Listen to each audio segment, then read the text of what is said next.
This video will show you how to get a different pattern to the Rubik's Cube. This pattern is fairly simple. You're just switching out the center pieces. So, first things first, I like to start with the white side. So that's my base piece, face. So I'm going to put it on the top. Going to rotate this center row clockwise. Going to bring the white down, get it out of the way while switching the middle. I'm going to bring it back up.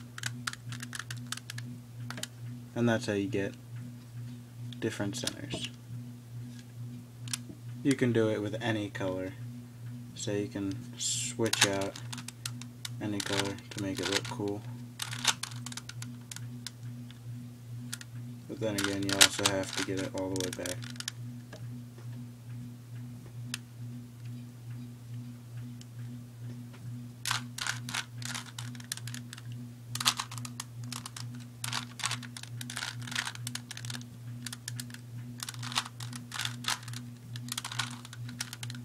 And that is how you switch the centers on the Rubik's Cube.